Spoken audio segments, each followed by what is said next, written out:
Good afternoon, Council, or good evening. Joshua Fulmer, 45 North 2nd Street, Apartment 312, Easton. I first of all want to thank you for putting my letter into the record as well, which I trust everyone received. I just want to see if there's any questions, and also highlight a few points on there, mostly about the secondary consequences of the marijuana convictions. A small amount of marijuana conviction has an impact on a student's ability to get financial aid. Anyone who is currently a student in college receiving any sort of FAFSA aid, including loans, if they have any drug conviction, including a small amount of marijuana, are excluded for 1 year from receiving It's a robocall. It's a tech. And it also carries with it a 6-month license suspension and prohibits someone from getting a license to carry or being able to purchase a firearm in federal law. Obviously, personally, I hope that one day the federal government will see to move it out of the Schedule I drug. Hopefully the state will take further action along the way. But the conversations that I've had with the various players here, I think that the decriminalization is extremely important. The idea of creating an ordinance that would allow the criminalization to be taken out of it to reduce that impact, those secondary impacts, while still giving the police the ability to regulate and enforce those laws. I think it's important to note that this wouldn't supersede the misdemeanor statute.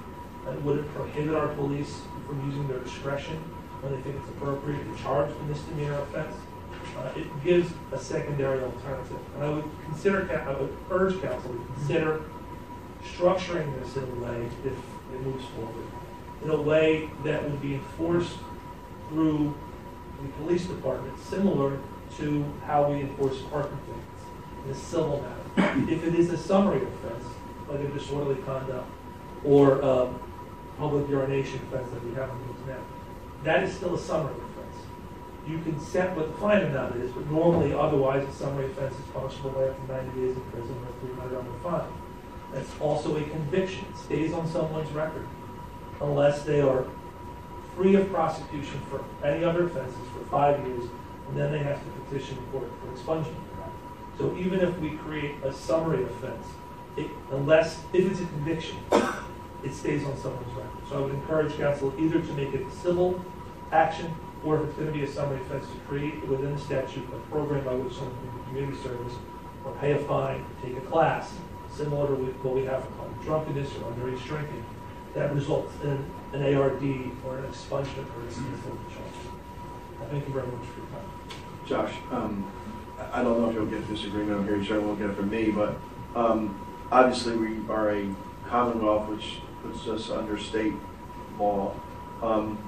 Tell me how, in your experience, how do you think the district attorney would respond to this?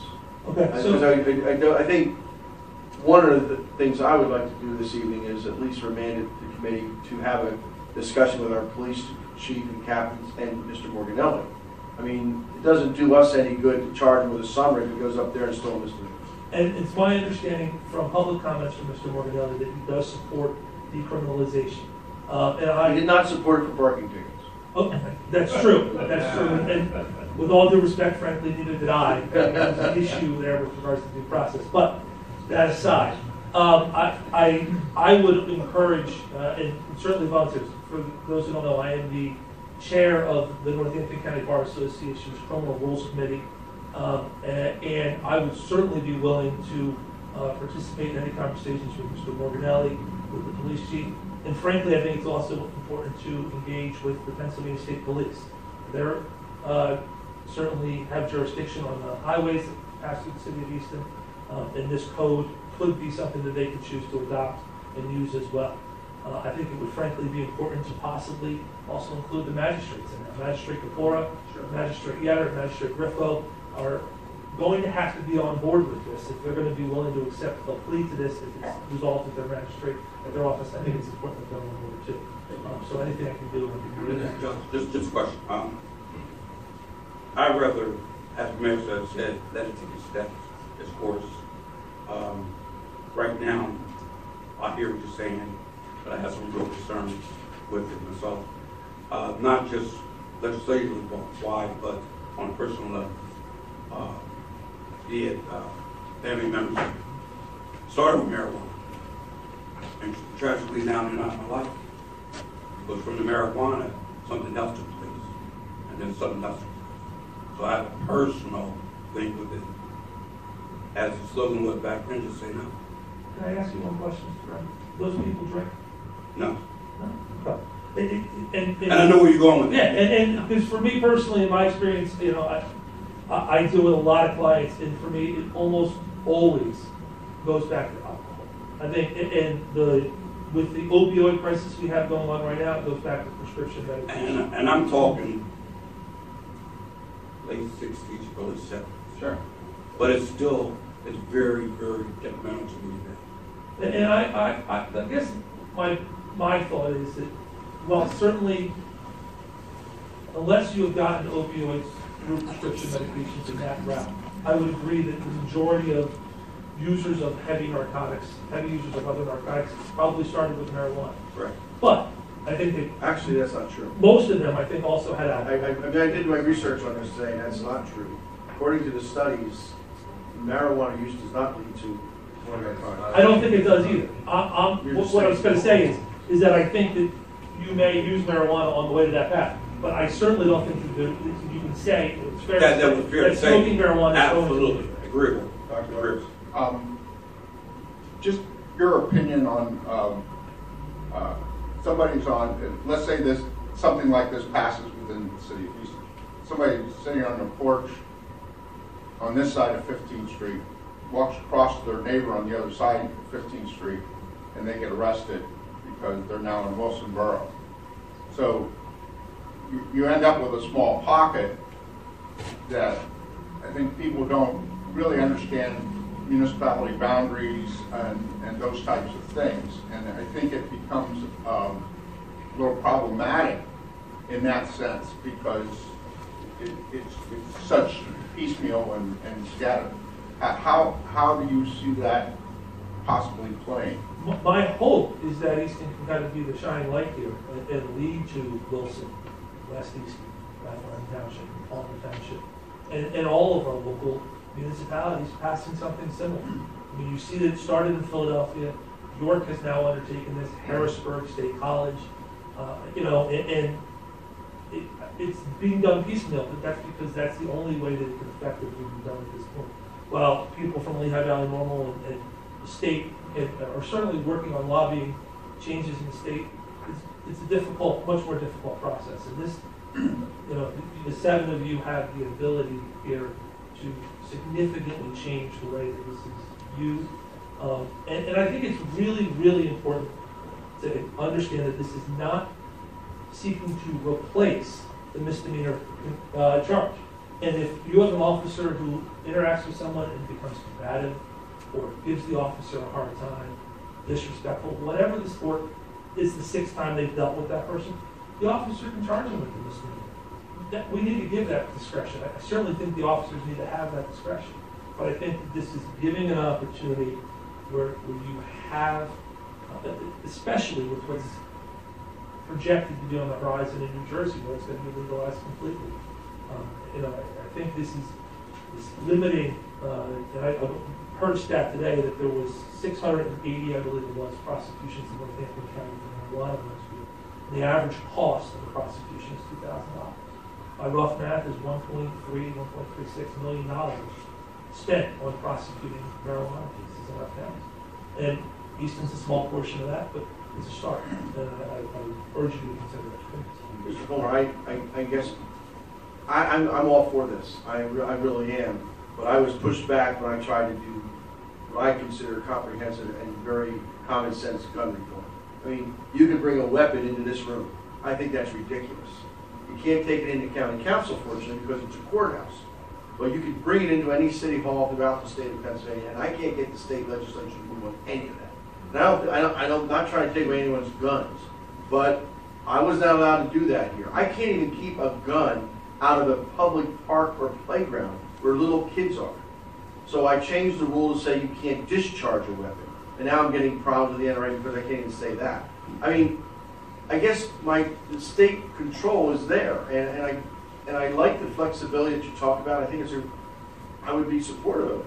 But I know that the state came back at all of us mayors who were pushing for common sense gun reform and said, you keep pushing this, and we're taking away all your freedoms. And we all backed off. I think Lancaster still has them. I think Lancaster's the only one. But Rick Gregg's going out of office in December, so I guess he doesn't care. But that's my concern. My concern is the pushback we might get from the state legislature, because they're just, I don't know why they won't do it. Without taking sides on that issue, you're talking about regulating someone's Second Amendment right. There's no constitutional right to not carry marijuana. So you're not infringing on the rights of anyone else. I'm not infringing anybody's right to own a gun. Well, to carry. I'm just saying if you lose it or it's stolen, let us know. So if it is used in a crime, we know it wasn't you that did it. It was already reported stolen. I mean, that was a real common sense. If your car's stolen tonight, you'll report it, because if it's used in a bank robbery, you want to make sure, hey, it wasn't me. That's all we were looking for. I own guns. I don't want to take guns away. But I also don't want them in the hands of the wrong people, and there's got to be a way of common sense control. And the state won't do it. I mean, to be able to bring a gun into a city hall, a municipal building, not that it's not going to do it.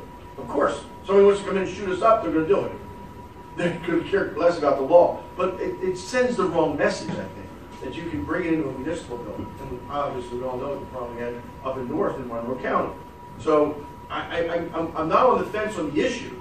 I'm on the fence of how it gets implemented in the state. It's my understanding so far that the state has not given any pushback. No, they haven't. They haven't. So Josh, I think what I'm going to do tomorrow, I spoke to Mr. Murphy before the meeting, and I think what I'm going to do is, and I might even involve Mr. Murphy, is contact the solicitors for York and Harrisburg and see how they came up with these two ordinances.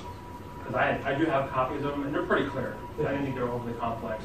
But I think just for our edification, I think we'll reach out to them and see what their basis was to approve these ordinances for capacity. And I would like to have that. Peter, are you not going to introduce that resolution? I am actually. You are. Yeah, absolutely. I would like to look at that group and bring together the magistrates and more opinions, and really maybe have a solicitor. No, we can even include the common police court and talk to Judge Ron and see if he can be more. Yeah, what we Or can do maybe is- Judge Daly can come. Absolutely. He's the drug court. Drug court judge. Absolutely guaranteed he would be. I just heard him speak last week on the opioid. Yeah, that goes to the mayor. I think what we'll do is, we'll, after the year, we'll have like a forum set up down here. Like a public hearing kind of setting, but going with all the players, and we'll make sure that the time is convenient for everybody. We'll make sure you're on the list. Appreciate that. But, Thank you for your time. thank you, John. Thank you.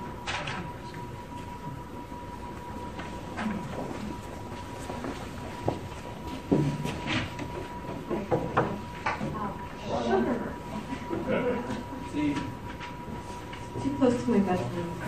Okay. Lainey Abraham, 207 Church Street, Easton. First of all, I'd like to thank Councilperson Millen for introducing this proposal. There's 25 states in the country who have already either legalized cannabis fully or for medical purposes. Pennsylvania has already legalized it for medical purposes. It's just a matter of time of that program being implemented. People are already enrolled in that program. There's New Jersey, which will have it probably fully legalized within a year, and we're on the border. So the question that was asked, I think, by Dr. Ruggles about what do you do on 15th Street on each side, forget about 15th Street. What's going to happen when it's legal in New Jersey and it's not here? Are we going to spend our city resources going after people, arresting people over simple possession when in reality, it could be legal here in Pennsylvania fully. In reality, Mayor Panto, you were saying that it's up to the state. It's not really our place. The state could say it's not up to them. It's up to the federal government. It's in the state code. It's in the state code. I understand. They But the supersede DEA, state ordinances. according to the federal government, it's still classified in a way that it's not medically beneficial. Meanwhile, states are moving forward, legalizing it. You could argue the federal government is the one who should be doing it, but that's not what's happening. I really think it's only a matter of time before it is fully legalized. And we have other cities here in Pennsylvania who are taking steps to decriminalize as a first step. It doesn't limit the other things that can be prosecuted for sale or other drugs or anything. It is simple possession. It's a first step, and I would just encourage the support of this proposal to move forward with the creation of an ordinance to at least get it rolling. It doesn't mean that you're approving the ordinance, obviously. It's creating the legislation. And then down the road, after all the conversations happen, obviously there would be public feedback, and then you vote. And you're not voting in favor of doing anything right now. You're just saying we want to get this process started. And with New Jersey legalizing so soon, I almost think it would be irresponsible to not take the steps to move forward, because what are you going to do when that happens? And lastly, Mr. Brown, I'm sorry for your losses. I disagree with I don't think it's addictive. I really don't. I have used it in the past. It has helped me with some medical issues, and I haven't used it in 2 years since I became pregnant. You know what's addictive? Coffee. Never That's said the word. serious. Never said the word. I'm just saying, and I also never used any other illegal drugs. And I hear what you're saying, and I agree with what most people are saying. It's my own. I understand. It's a personal thing. I understand. So, The federal, when our police officer arrests someone on a charge for marijuana possession, it's a state law, not a federal law. I And understand. they were sworn to uphold the city ordinances, the state laws, and the federal laws. And state laws supersede our ordinances. My only concern is putting a law on the books that has no bearing on what we do. I can't, for example, I can't tell a police officer not to stop somebody on 22 for speeding. You can't do that. I mean, I can't. So how can I turn my head and say, oh, forget about the state law. We have a city law that says they can have a small amount of marijuana in possession. I like what Josh said about the flexibility. That didn't come out before. I like the idea of the flexibility of the officer. And I also think it's, maybe there's a number of times, I don't know. But my concern has always been with all of our legislation, we are creatures of the state, and the state needs to act. So if all the people here who are here tonight, why aren't you in Harrisburg? Why aren't you lobbying? You are familiar with the state. Yes. You are familiar with the problems with the state. Yes. Do we want to wait for them? No, it's not a matter of waiting. It's a matter of how do I tell a police officer that it's not a misdemeanor, that it's only a summary offense. Tell them to focus on other things. If the state police want to enforce it, they are free to. If the sheriff's office wants to I would enforce it. never tell the police what they should and shouldn't do. That's not my role. My role is not to tell them to enforce some laws and not other laws. You're putting me in a very precarious situation. I like what Josh says. I like the flexibility, but I need to know from our solicitors, like I thought I had lost and stolen gun. It makes 100% sense to me. If you lose your gun or it's stolen, you report it. I think the gun issue is a completely separate thing, and honestly, It isn't. It still has to do with state sovereignty. It's not, I understand, but there's the Second Amendment thing too, whereas this. I'm not talking about the Second Amendment. You can have all the guns you want. Here's If you the lose thing. it, tell us. I agree with you. I don't disagree with you. But like Mr. Fulmer was saying, the flexibility. I like that. That can be an option. There is flexibility that the police officers use already. Every Friday and Saturday night, you have probably several hundred people coming out of the bars, drunk, publicly. That's supposedly not cool. I wouldn't say several hundred. Public drunkenness. I live down here. We don't have several hundred. We don't have several hundred. not everyone who walks out of a bar drunk gets charged. Exactly, not everybody who speeds down the highway gets charged, that's my point. Right, so it's the same, I see it as the same thing. It's discretion. But thank you It's the again. police officer's biggest power, selectivity. Excuse me? Selectivity is their biggest discretion. They can pull me over or they don't have to pull me. They can pull somebody over that's going 5 miles less than me. If I'm doing 75, they can pull somebody over that's doing 70. You're right. Right. Agreed, they're not going to pull everybody over. My Do- concern is crossing the line of making sure that the law that we pass is enforceable by our own officers. Billy has done it. Oh, I know everybody's done it. Lancaster. I know Joe Gary. Sinet as So, well as anybody else it- does. He's the mayor of We here, I know. we don't have to invent it ourselves. Mayor Gorman at State College, I understand all the ones that have done it. Did they We're not do it to first. give lip service, or did they actually create a law that is enforceable? That's my concern. I don't want to just create it because I believe in it. I gotta be able to create a law that can be enforced. You just need to try. I guess my question is, why would the solicitor allow them to create an ordinance that wouldn't be enforceable? We won't To make a statement. Make a Make a statement. statement though? What we did was we sent our state legislators a resolution that we support the adoption of Boston stolen gun laws in the state of Pennsylvania. That's what we did. It fell on deaf ears, I'm sure, but we're very close to getting radar. Senate Bill 251 has gone to the House. Radar. We are the only entire country that doesn't allow local police force to use radar. And the speed on our street is unbelievable, as you know. I know. That's a separate issue too, though. What I'm saying, we can't do it. I cannot give radars to our police officers.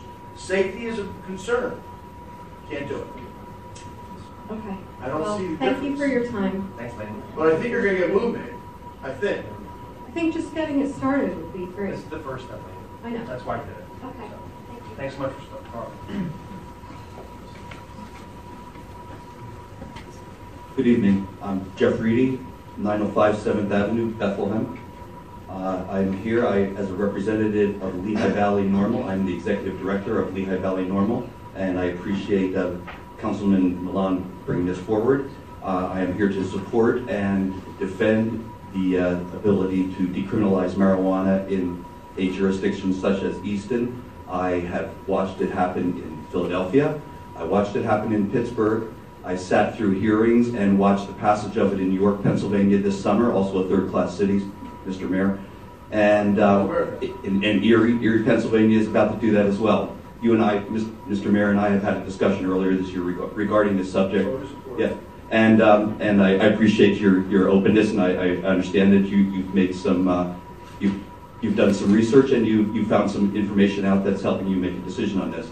I appreciate that. That said, and you did mention about doing it on the state level, I am a lobbyist for the National Organization of the Reform of Marijuana Laws here in Harrisburg, and I am lobbying our legislators in Harrisburg. We have 2 bills in Harrisburg right now for decriminalization. That would be HB 195, sponsored by Ed Gainey, and we have HB 928, which is sponsored by Barry Joswiak. The problem in Harrisburg, Mr. Mayor and council members, is that Harrisburg is controlled by the Republicans. The Republicans do not want to hear this discussion in Harrisburg. They don't want to make this issue a public issue in Harrisburg. They don't want to discuss this. Barry Joswiak, who has sponsored and co-written HB 928, he is a Republican, a former law enforcement agent down in Montgomery County, and his bill was co-sponsored and co-written by the president of the Pennsylvania District Attorney's Office, John Adams. His bill is smart, not as well written as Ed Gainey's Bill 195, but both are usable and are a good start for the state. That said, sir and council, I do believe that Easton can make the passage of decriminalization part of their agenda. And as has been discussed earlier this evening, we do have the impending process of legalization, which is likely to happen over in New Jersey within 3 months. As I look at city council, I see most of you are about my age or a little bit older, some younger. That said, you were here in the 60s and 70s. You remember the teenagers rushing across the free bridge to drink in New Jersey. That said, when they legalize marijuana in New Jersey, if Easton and Pennsylvania have not made a move to decriminalize or legalize marijuana, you're going to have that traffic going across the free bridge, but it's going to be tenfold. It's not just going to be 18 to 20-year-olds, it's going to be 18 to 80-year-olds going across the free bridge to get marijuana because they can't get it legally here in Pennsylvania. We have a medical marijuana program that's about to be rolled out in Pennsylvania in the new year. That said, it falls short of what it should be. It does not include the smoking of leaf. It does not include the patient's ability to grow their own plant. And with that, some indications that Pennsylvania is including of the 17 ailments that Pennsylvania's medical marijuana program will include. One of them is PTSD. All research regarding PTSD and the treatment through the use of marijuana would suggest that you need a combination of both the tinctures and you need to have the ability to smoke leaf. PTSD patients, in particular veterans coming home from war with PTSD, will not get the medication that they need here in Pennsylvania with the current medical marijuana program. They will be running across the Pennsylvania Free Bridge to New Jersey to get their marijuana. And they will be coming across the Free Bridge with a small pocket of marijuana or a large pocket of marijuana. We need to decide here in Easton, in Pennsylvania, how we're going to address that, because it is going to be a problem and has been discussed earlier this evening. There are 22 states in the United States that have decriminalized marijuana. Every state that sits above us between here and Canada has decriminalized marijuana. There are 9 states that have legalized marijuana, 29 states that have legalized medical marijuana use. So I think it's clear that the national trend is towards acceptance of marijuana for medical use and personal use. And I think that decriminalization here in Easton is just a small step. And from what my discussions with the Easton Police last year at our 420 march on Easton Center Square told me was that Easton Police did not really want to bother with having to arrest and go through the paperwork of having to arrest these young men, young women, whose lives can be ruined by a simple arrest for marijuana. These people can lose their right to vote. They can lose their ability to apply for student loans. They can lose their abilities to apply for for public housing. There are so many ways we are hurting our young people, and more than 50% of the arrests in Northampton County are for young people ages 18 to 30 for marijuana. Those people's lives are ruined, and we're talking about trying to have young people that can contribute to our society, yet we're putting this hindrance on them at a very early age and making it almost impossible for them to even get ahead at any point. It's going to be on their job applications. It's going to be everywhere. So I think a little discretion and a little consideration for just changing the rules a little bit and helping to help all these young people and everybody in general that they have the choice to do this. And has been proved across the country. It is widely accepted, and it's becoming more accepted. And there's a majority of the population in Pennsylvania that believes marijuana should be legalized, period. And across the country, the trend is in the same way. I appreciate your time. Sir, could you please spell your last name for me? R-I-E-D-Y. And you're the executive director of? I'm the executive director of Lehigh Valley Normal. That's the National Organization for the Reform of Marijuana Laws. And I'm available if anybody wants to talk at any time. Thank you. Thanks, Jeff. Thank you. Appreciate it, Jeff.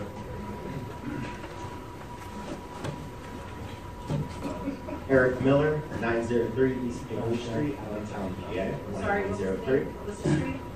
East Paoli, it's Paoli Thank Street. you. So, Mr. Panto, I do understand your concern with the whole state level thing. I think what we're doing here, and as other people have mentioned, on a national level, the acceptance of marijuana is consistently increasing. Over 60% of Americans believe in personal use of marijuana, full legalization. But we're not there yet. I think what this ordinance would do is start to show the will of the people. After enough cities and states sign on to this and show the state legislators and federal legislators what our will is, then we can move on that level. But I think this is just a good first step to show them what we want. I don't disagree. My concern is not with the issue. My concern is with the process that's required of the city council to listen, to act within the laws of the Commonwealth. That's my only issue. And I'm out in Harrisburg a lot, trying to get the things that we need. Like radar. I mean, we finally got it, and I think that you did the same grassroots effort like I saw when I attended the rally in Center Square. I think you could get a lot of attention. Numbers talk in Harrisburg. That's how we don't have a helmet law in Pennsylvania. You know why? Because about 5,000 motorcyclists showed up and just went round and around the Capitol building. Got their attention. I think that's what I would ask you all to do. Get their attention. We finally are getting their attention for radar after probably 10 years of being out there trying. Well, more than that. For me, it's more than that. But I'm the old guy. I'm the old guy. My concern is I swore an oath, and so did everyone up here, to uphold the laws of the city, the state, and the federal government. Decriminalizing that goes against the law of the state. I just want to be assured that this process is legal. Josh gave us the flexibility. I think that gives me some comfort level. Because you know my position on the issue. The issue I have is the process. And how do I get to that process to assist that issue? And I'm more than happy to listen.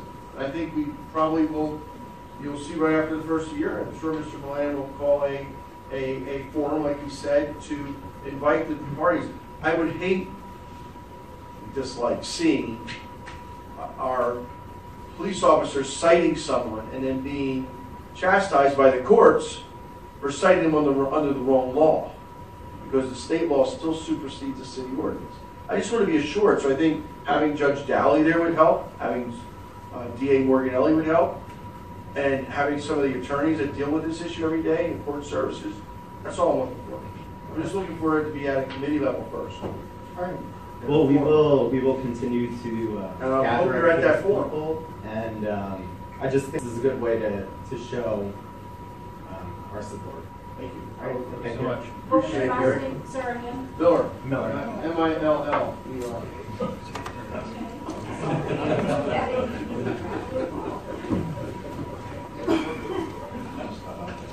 Yeah, Bob. How's it going? My name is Severin Freeman. I'm coming to address the council about the upcoming vote that you guys are discussing, that's been being discussed about the marijuana ordinance.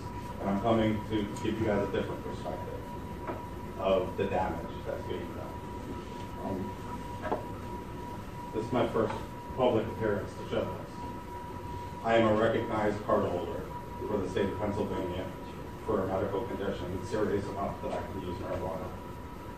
That hasn't stopped the county of Northampton from jailing me twice and putting me through rehab programs twice. I have been forced to give up jobs. I've been forced to move.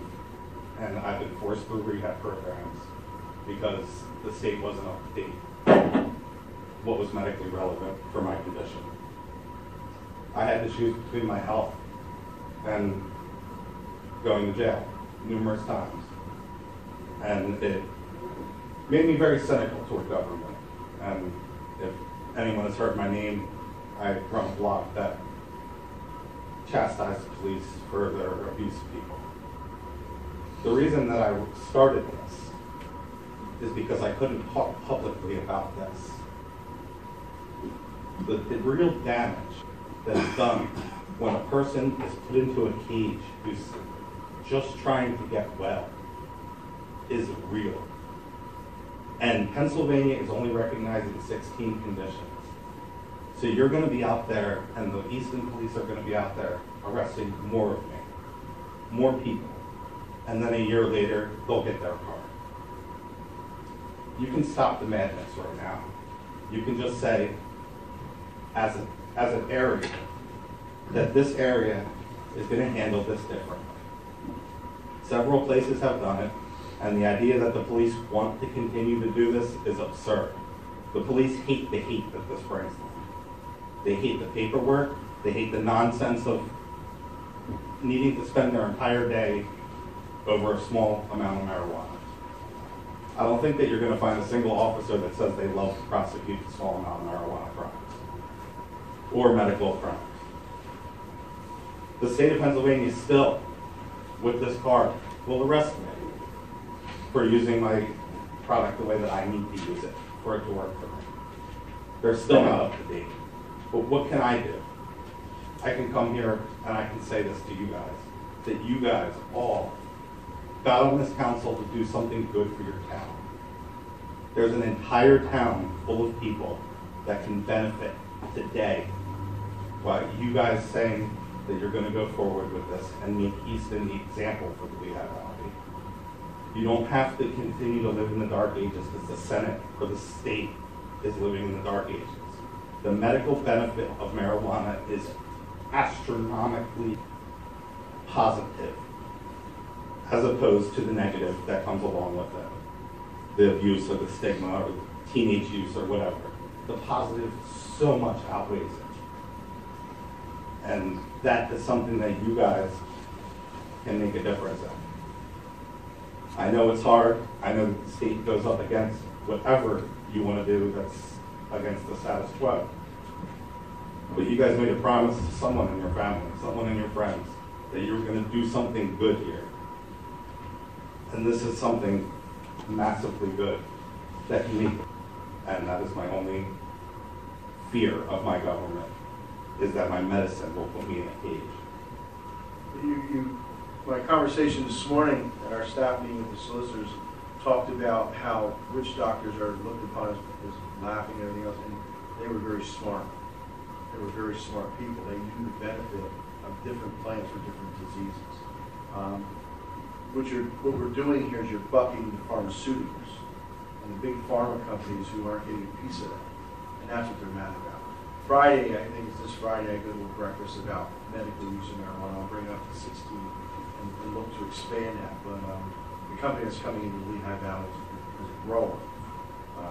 And I think, you know, I understand the value medically, and I understand the value recreation versus alcohol. I understand all that. I really do. And I've never used. Never been a user. As one of my staff members said, I'm a virgin marijuana user. Never did. And I went to school in the late 60s and early 70s.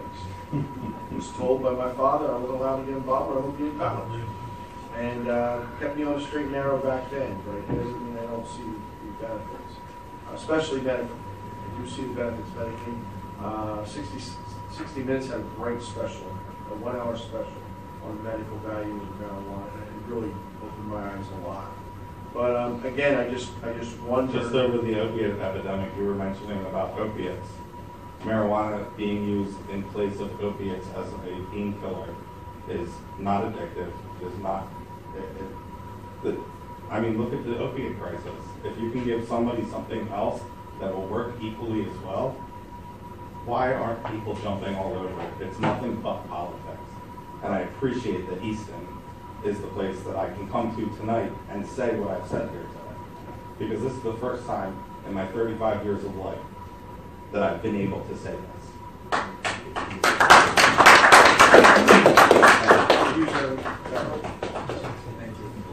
By the way, Mr. Campus, could you get in touch with the chief tomorrow?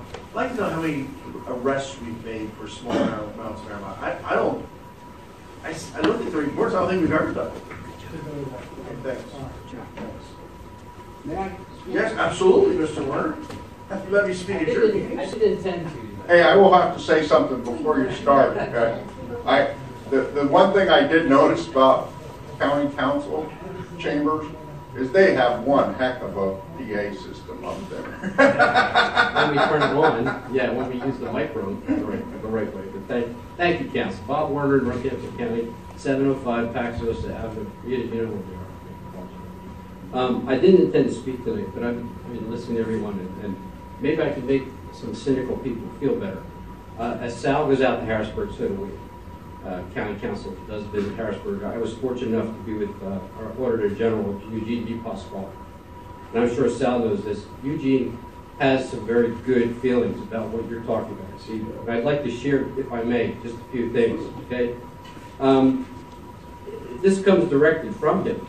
He said Pennsylvania should strongly consider regulating and taxing marijuana to benefit from booming industries expected to be worth $20 billion and employ more than 280,000 in the next decade. He also said the regulation and taxation of marijuana train has rumbled out of the said station and it's time to add a stop in the Commonwealth of Pennsylvania. Okay. He likes to make the recommendation because it said it's a sane policy to deal with a critical issue facing the states. Other states are already taking advantage of the opportunities for massive job creation and savings for reduced arrests and criminal prosecutions. In addition, and I think on a county level this is important too, because we deal with it generates hundreds of millions of dollars each year that could help tackle Pennsylvania's budget problem. This is a taxing issue also. In 2012, Colorado voters approved legislation regulating and taxing marijuana. Last year, Colorado, which has less than half the population of Pennsylvania, less than half the population, brought in $129 million to tax revenues on $1 billion in marijuana sales from the new industry that had created an estimated 18,000 jobs. Now, I deal from a factual standpoint. I don't make stuff up. I do believe in talking from the heart, but I think you need the facts to back up what you say. All told, the decrease in arrest numbers represents thousands of people who would otherwise have blemished records that could prevent them from obtaining future employment or even housing. Mr. DePasquale said decriminalization generates millions in savings from fewer arrests and prosecutions. We talk about this all the time. Our court systems are daily respected. So, in Philadelphia, marijuana arrests went from 2,843 in 2014 to 960 in 2016. And based on a recent study, the RAND Corporation estimated